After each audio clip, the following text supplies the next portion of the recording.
En el ejercicio 16 nos dice, si la frecuencia de oscilación de la onda que emite una estación de radio de FM es de 88 MHz, determina A. El periodo de vibración, B. Longitud de onda.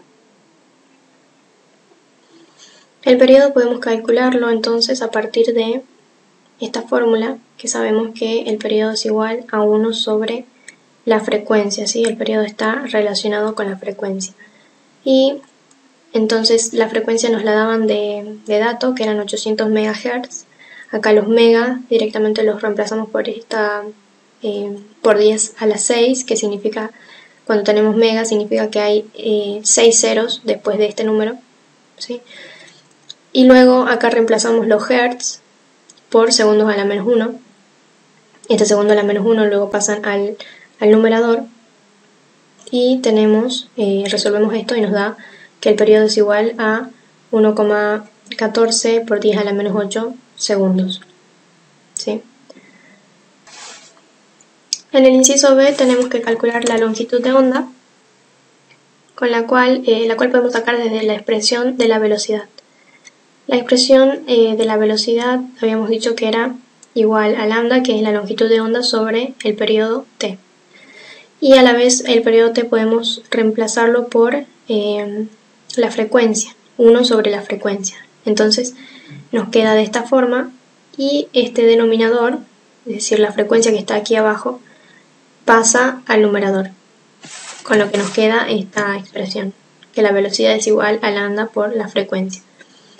Entonces, para sacar la longitud de onda vamos a considerar la velocidad igual a c, que c es la velocidad de propagación de la luz en el vacío, y es igual a 3 por 10 a la 8 metros sobre segundos. ¿Sí? Este por 10 a la 8 significa que hay 8 ceros después del 3. Entonces con esto podemos despejar la longitud de onda, que va a ser a partir de esta fórmula, ¿sí? De que la velocidad es igual a lambda por f, despejamos lambda, pasando la frecuencia que está multiplicando a la longitud de onda, la pasamos dividiendo al otro miembro, que es la velocidad. Entonces nos queda esto, que lambda es igual a la velocidad sobre la frecuencia. En la velocidad colocamos la velocidad de propagación de la luz en el vacío, que es 3 por 10 a la 8 metros sobre segundos, y la frecuencia es lo que nos daban de dato, que era 88 MHz. Reemplazamos los megas acá con esta expresión, que es por 10 a la 6 segundos a la menos 1. Resolvemos esto y nos queda 3,41. ¿Y qué es lo que ocurre con las unidades? Tenemos metros sobre segundos, y este segundo a la menos 1 que pasa al numerador, vamos a tener entonces metros sobre segundos por segundo. Los segundos se cancelan, ¿sí? Se cancela este segundo de arriba con este de abajo, se hace 1, y nos quedaría una longitud de onda de 3,41 metros. En el ejercicio 17 nos dice, determine el nivel de intensidad de una onda sonora cuya intensidad es de 5 por 10 a la menos 7 watts sobre metros cuadrados. Tenemos entonces en el ejercicio 17 nos dice, determine el nivel de intensidad de una onda sonora cuya intensidad es de 5 por 10 a la menos 7 watts por metros cuadrados. Primero vamos a definir lo que es intensidad, ¿sí? La intensidad de una onda sonora se la puede definir como la magnitud de la sensación de audibilidad producida por la onda sonora. O también se puede definir como la tasa con la que circula energía a través de una unidad de área, ¿sí? O también se puede expresar teniendo en cuenta que la razón de transferencia de energía se define como potencia. Por eso es que la intensidad, como nos dan acá en el enunciado, la intensidad la vemos que está en estas unidades, que es de watts, que es una unidad de potencia, por una unidad de área, que es de metros cuadrados, ¿sí? Y por otro lado, lo que nos piden en este ejercicio es determinar el nivel de intensidad.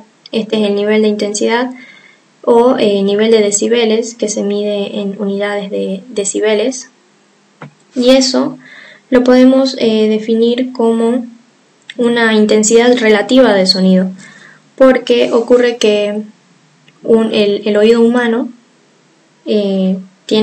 percibe una sensación de intensidad que es aproximadamente logarítmica. Y esto se debe a que el oído humano percibe o tiene una sensación de intensidad que es aproximadamente logarítmica. ¿Sí? No la percibe, por ejemplo, si tenemos un sonido que es muy intenso, no se percibe como realmente es su intensidad, sino que el oído humano tiene una percepción más relativa.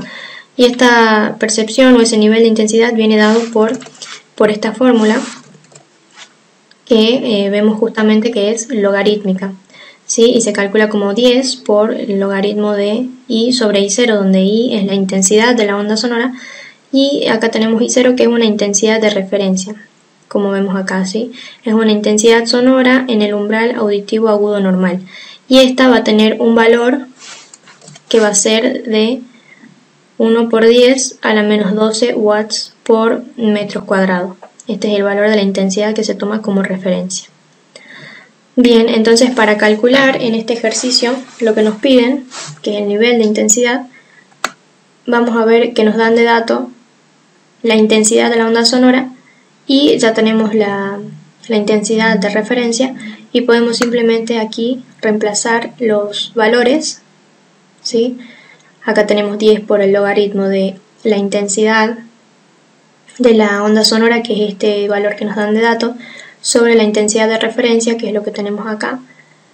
Estas unidades se cancelan porque son las mismas en el numerador y en el denominador, pero como sabemos el nivel de intensidad se mide en decibeles, ¿sí? Entonces si resolvemos esto nos da que el nivel de intensidad es de 57 decibeles. En el ejercicio 18 nos dice: un murciélago puede detectar pequeños objetos, como un insecto, por ejemplo, cuyo tamaño es aproximadamente igual a una longitud de onda del sonido que el murciélago emite. Si el murciélago emite un chillido a una frecuencia de 60 kHz y la rapidez del sonido en el aire es de 340 metros sobre segundos, ¿de qué tamaño es el insecto más pequeño que el murciélago puede detectar? Nos está pidiendo de qué tamaño es el insecto más pequeño que el murciélago puede detectar. Y acá nos están diciendo de dato que el murciélago puede detectar pequeños objetos como un insecto, por ejemplo, que tiene un tamaño aproximado igual a la longitud de onda. Entonces, si nos están pidiendo el tamaño del insecto, vamos a tener que calcular la longitud de onda del sonido. Y para eso vamos a recurrir a la fórmula de la velocidad, que como sabemos es la longitud de onda dividido el periodo t. Al periodo t lo reemplazamos por su expresión o su relación con la frecuencia, que es 1 sobre la frecuencia. Este que está en el denominador pasa al numerador, es decir, la frecuencia va a pasar al numerador y nos va a quedar multiplicada por la longitud de onda lambda. Entonces, a partir de esto, vamos a despejar lambda, que es lo que queremos calcular, la longitud de onda, y lo vamos a hacer aquí. Como se puede ver que nos va a quedar esta frecuencia que está multiplicando a la longitud de onda, la vamos a pasar dividiendo al miembro este de donde está la velocidad, y nos va a quedar lambda igual a velocidad sobre la frecuencia. Ahora reemplazamos por el valor los valores que nos daban de datos. Nos decía que la rapidez del sonido en el aire es de 340 metros sobre segundos, ahí nos está dando la velocidad, ¿sí?, de la onda de sonido, y la frecuencia que también nos daban de datos decía una frecuencia de 60 kHz. Acá cuando tenemos esta letra K, que significa kilohertz, la expresión kilo lo que involucra es que hay 3 ceros, ¿sí? Entonces vamos a multiplicar este 60 por 10 a la 3, que es lo que reemplazamos acá. ¿Sí? Cuando teníamos mega, reemplazábamos por 10 a la 6. Ahora que tenemos kilo, reemplazamos por 10 a la 3. Hertz. Y estos hertz los vamos a reemplazar por segundos a la menos 1. ¿Sí? Que significa que los segundos están en el denominador. Al estar estos segundos en el denominador, los pasamos hacia arriba. ¿Sí? Nos queda en el numerador. Entonces las unidades nos van a quedar de esta forma. Si vemos acá, vamos a tener 340 dividido 60 por 10 a la 3 metros sobre segundo por segundo. Los segundos se van porque las unidades, cuando son iguales en el numerador y en el denominador, es como si se dividieran por sí mismas y dan 1, entonces la unidad nos va a quedar en metros, ¿sí? Nos va a quedar 5,67 por 10 a la menos 3 metros.